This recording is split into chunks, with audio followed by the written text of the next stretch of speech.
Quais foram as cenas pós-créditos de Homem-Aranha Longe de Casa? E alguém me explica o que aconteceu ali, o que isso significa? É pra isso que eu tô aqui. Vamos conversar sobre isso tudo aqui nesse vídeo.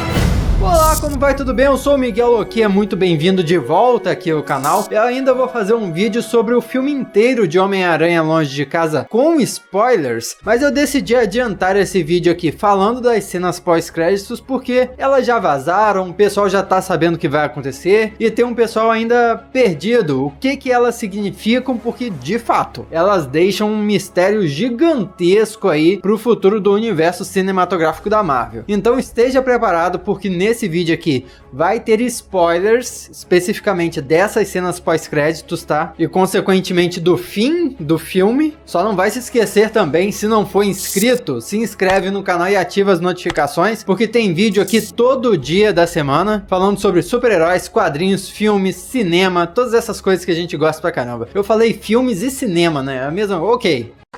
Vamos começar, é claro, da primeira cena pós-créditos, e uma coisa interessante dela é que ela é uma sequência direta da última cena do filme, porque na última ceninha o Peter Parker tá balançando na teia dele junto com a MJ, e aí acaba o filme assim. Só que aí passa os primeiros créditos e volta ele deixando ela pra onde ela tava indo, no caso parecia a Times Square, até a rua. Daí ele deixa ela lá, se despede, pula, vai embora, mas é aí que acontece o negócio de explodir a cabeça. Só que antes até, algumas pessoas identificaram uma pista pro Quarteto Fantástico, nessa sequência aí em que o Peter Parker tá balançando com a Mary Jane. A questão é que nesse balançar de teias aí, o Homem-Aranha passa por um prédio em construção na rua 42. Quem observou isso aí é um ninja, viu? E tem um cartaz, um anúncio assim, dizendo: não podemos esperar para mostrar a vocês o que vem a seguir. Claro que esse anúncio no contexto do filme significa o prédio, né? A construtora mal pode esperar para mostrar às pessoas o prédio que eles estão construindo, mas na realidade esse prédio seria o edifício Baxter, que é o prédio onde classicamente o Quarteto Fantástico mora. E já existem rumores bem fortes de um filme do Quarteto Fantástico sendo planejado lá nos bastidores da Marvel Studios. Eu fiz um vídeo aqui falando a respeito. Por enquanto não saiu nenhuma confirmação sobre esse filme. Deve ser um filme que vai ficar bem mais pra frente, tanto é que no vídeo eu mencionei que esse filme seria pra 2022, mas eu pessoalmente não identifiquei esse detalhe durante o filme. Até esse momento eu só assisti uma vez, só achei interessante trazer aqui pra você essa informação. Agora vamos pro que eu de fato notei, não tinha como não notar, e analisar aqui junto com você o que acontece. Primeira coisa que você tem que saber aqui é que no fim do filme o mistério é derrotado. Esse vídeo tem spoiler, então eu preciso dizer isso, né? E daí o Homem-Aranha tá feliz, se despede da namorada dele, pula e começa um anúncio em um telão assim no meio da rua, tipo um plantão da Globo. E essa notícia tá sendo reportada pelo Clarim Diário. Como eu falei no outro vídeo sobre a participação do J. Jonah Jameson, eu falei que o Clarim Diário poderia ser um site, e de fato é um site no universo cinematográfico da Marvel, é clarimdiario.net. E quem é convidado para comentar essa notícia bombástica é o próprio editor-chefe do Clarim Diário, o próprio J. Jonah Jameson, interpretado pelo mesmo ator, exatamente como havia vazado e eu tinha reportado no outro vídeo. Só que ele tá um pouco diferente, o cara tá careca, tá nitidamente mais velho, não tá igualzinho aos quadrinhos, nem igualzinho a como ele apareceu no primeiro filme do Homem-Aranha. Porém, ainda assim tá muito legal. Finalmente, pô, J. Jonah Jameson acusando o Homem-Aranha. E como é que ele está acusando o Homem-Aranha? Porque pelo que a gente viu, o Mistério havia falsificado um vídeo que incriminava o Homem-Aranha de toda a tragédia que aconteceu. E aí nessa situação, o Mistério era visto como um herói, o verdadeiro herói da situação toda, enquanto Peter Parker, Homem-Aranha, era o grande vilão. Ele que atacou Londres, ele que criou essa desgraça toda. E como se não fosse o bastante bastante J. Jonah Jameson acusando o Homem-Aranha de ser uma ameaça com evidências em vídeo ali, o Mistério ainda chega pertinho da câmera assim e fala: eu tenho que revelar aqui, a verdadeira identidade do Homem-Aranha é Peter Parker. E eles mostram a cara do Peter Parker no noticiário. Eles revelaram a identidade do Homem-Aranha no universo cinematográfico da Marvel. E isso... caracas, isso tem consequências extremas para os próximos filmes. Para começar, como fica a vida social do Peter Parker agora? Ele não pode ser um amigão da vizinhança, ele não pode ir para a escola, ele não pode ir no mercadinho de esquina. Todo mundo sabe que ele é o Homem-Aranha agora. E mais, todo mundo tem uma suposta evidência de que ele é um super vilão. Ninguém vai querer ser amigo dele agora, ninguém vai admirar ele agora até que provem uma inocência dele. Mas mesmo assim, se conseguirem provar a inocência do Peter Parker, já era. Todo mundo já sabe que ele é o Homem-Aranha. Não tem caminho de volta. O mais terrível disso tudo é que o Homem-Aranha nunca teve a sua identidade secreta revelada por muito tempo nos quadrinhos. Ele teve durante um tempo na Primeira Guerra Civil que aconteceu, mas logo deram um jeito de voltar o coelho pra cartola, fazer todo mundo esquecer que Peter Parker é o Homem-Aranha e tudo voltou ao normal como a gente conhece. Será que nos próximos filmes da Marvel vão dar um jeito de desfazer isso também? Talvez um feitiço mega poderoso do Doutor Estranho? É uma opção. Mas o mais louco disso tudo é que de fato parece que estão trabalhando esse Homem-Aranha de uma forma completamente diferente como ele é nos quadrinhos também. Eu vou falar melhor sobre isso no final, porque essa questão de estar cada vez mais diferente dos quadrinhos também envolve a segunda cena pós-créditos. Só que eu ainda preciso fechar essa primeira cena pós-créditos, porque uma coisa que parecem estar fazendo durante o filme todo é transformar o Peter Parker no novo Tony Stark. Não tem uma temática de quem vai ser o próximo Homem de Ferro. É óbvio, vai ser o Homem-Aranha. Todo mundo quer que o Homem-Aranha seja o próximo grande herói do universo cinematográfico da Marvel. Só que parece que não é simplesmente transformar o Homem-Aranha em um herói tão grandioso quanto o Homem de Ferro, mas sim transformar o Peter Parker no próprio Tony Stark. Um cara gênio que inventa as coisas, que é milionário, todo mundo sabe que ele é um super-herói, ele não tem vida particular. Só que o Peter Parker é diferente, né? Peter Parker precisa estudar ainda, precisa ir pra escola. Ele tem a vida própria dele, a vida social, que o Tony Stark nunca teve. Ele é um cara milionário, então ele sempre foi uma celebridade. Agora, com todo mundo sabendo quem é o Homem-Aranha de verdade, ele vai virar uma celebridade também. É uma dinâmica completamente diferente.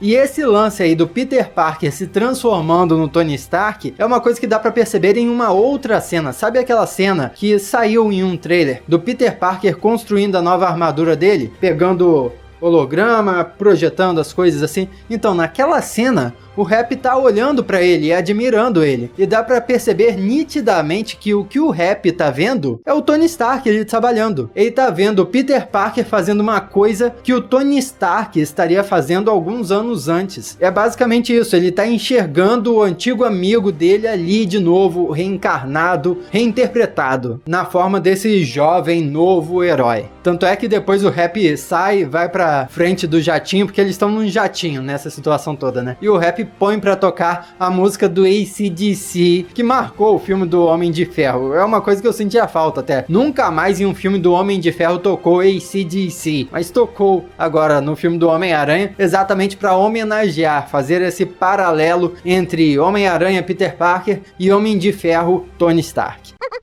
E tem a segunda cena pós-créditos. Essa outra cena pós-créditos é depois de tudo. Passa todas as letras lá, o finalzinho do finalzinho. Sinceramente, eu tava esperando que depois dessa primeira cena pós-créditos bombástica, a segunda cena pós-créditos fosse uma piadinha completamente decepcionante. Não, foi outra cena de explodir a cabeça. Eu vou dividir essa cena pós-créditos em duas partes, tá? A primeira revelação e a segunda revelação. Sim, dois momentos de explodir a cabeça em uma cena pós-crédito só. A primeira coisa que a gente vê quando a cena começa é o Nick Fury e a Mariah Hill dentro de um carro, juntos, dirigindo lá, opa, beleza. Aí eles estão olhando um pro outro e de repente eles se transformam. Eles eram Skrulls. É o próprio Talos, que apareceu em Capitã Marvel, e a esposa dele. Eles estavam disfarçados de Nick Fury e Mariah Hill esse tempo todo, pelo menos durante Homem-Aranha Longe de Casa. Aliás, esse é um questionamento muito pertinente. Há quanto tempo o Nick Fury era o Talos disfarçado? Será que durante todos os filmes que a gente viu aí dos Vingadores, ele era o Talos na verdade? Ou realmente só depois que a Capitã Marvel voltou pra Terra em Vingadores Ultimato? Será? Olha a especulação. Nesses 5 anos aí que o Nick Fury havia desaparecido, era o Talos disfarçado dele? Parece que não, porque por alguns diálogos no filme, pelo próprio fato do Nick Fury estar perdido ainda, não ter uma equipe definida, ele é simplesmente um cara que quer ajudar, mas não tem o poder todo que ele tinha antes, né? Isso deixa meio claro que o Nick Fury voltou há pouco tempo, então faz muito mais sentido que o Nick Fury Skrull tenha voltado depois que todo mundo voltou quando o Hulk estalou os dedos em Vingadores Ultimato. Nessa revelação, a primeira coisa que qualquer fã dos quadrinhos da Marvel pensa é: caramba, invasão secreta, eles estão finalmente fazendo invasão secreta. Porque o arco invasão secreta nos quadrinhos é uma coisa que todo mundo estava especulando desde quando saiu a notícia de que os Skrulls iriam aparecer em Capitã Marvel.